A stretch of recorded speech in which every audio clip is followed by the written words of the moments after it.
honored to be here with so many research scientists and people who work in science and health-related fields, people who teach science, people who work in science policy, or just people who love science. Today I'm here because I think science is awesome and cool, and because I think science is in trouble. During a recent interview, I was asked, what does science mean to me? And after thinking for a second, I answered and repeat here today, science means everything to me.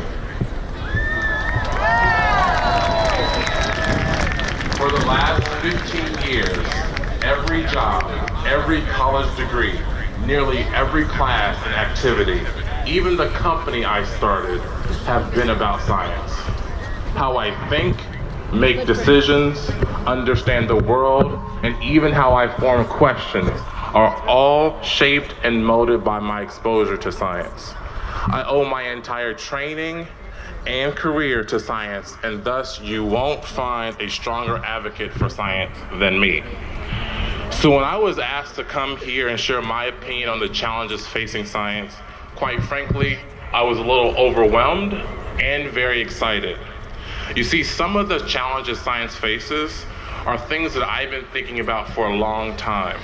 And so what I tell you about today isn't something that I read last night or on the way over here. I, like a lot of you here, have lived through these challenges.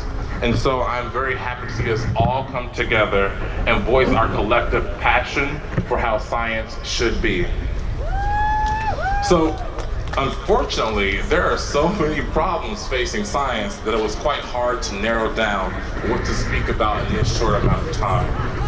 Whether it's the increasing cost to do scientific research, or significant cuts in the funding for research, or cuts in STEM programs designed to encourage young undergraduates to take up math or science careers, or even, quite shockingly, the denial of scientific findings from non-scientists without any evidence, or the unwinding of important institutions like NASA and the EPA and the National Science Foundation. And while all these issues are things that I follow and care deeply about, today I wanted to speak out and against a major issue facing science that is rarely discussed: the rising negative connotation associated with being a scientist.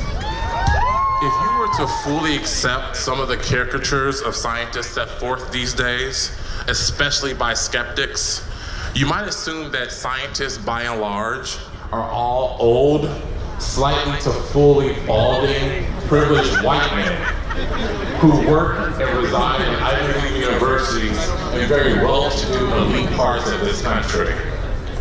Well, I am a scientist.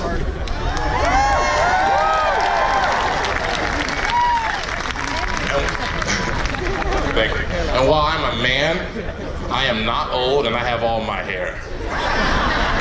I am not white, I am a proud Black American. I didn't have a privileged upbringing as I came from a very low to middle class family.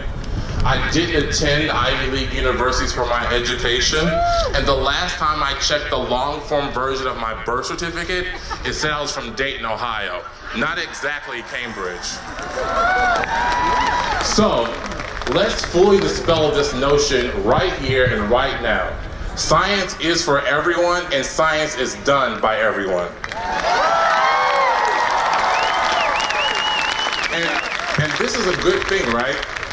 Maybe the most important thing about scientific research, having scientists come from all walks of life, from all parts of this country and the world, with different perspectives and approaches and different interpretations, means that scientific results and its conclusions, the things we write in textbooks and teach in classes, aren't the result of groupthink or a rendering of a small homogeneous population.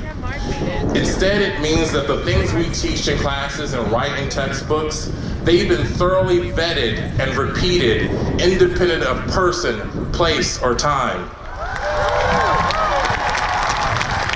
Indeed, this is the bedrock of science. So, You might wonder why I think the issue of how scientists are portrayed is noteworthy, or quite frankly, even march-worthy. Well, there are a couple of reasons. The first is that it serves to undermine and discredit any new and potentially controversial scientific finding, especially those findings that run counter to very entrenched ideologies by political types. And laughably, this is almost always done by non-scientists who have no counter-evidence.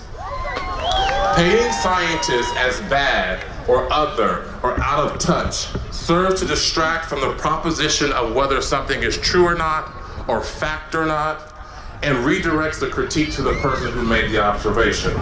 I'm sure we all here can think of something that nearly all scientists agree on, but remains unsettled in the public square because some people mistrust scientists, even when the evidence for the claim is overwhelming and obvious.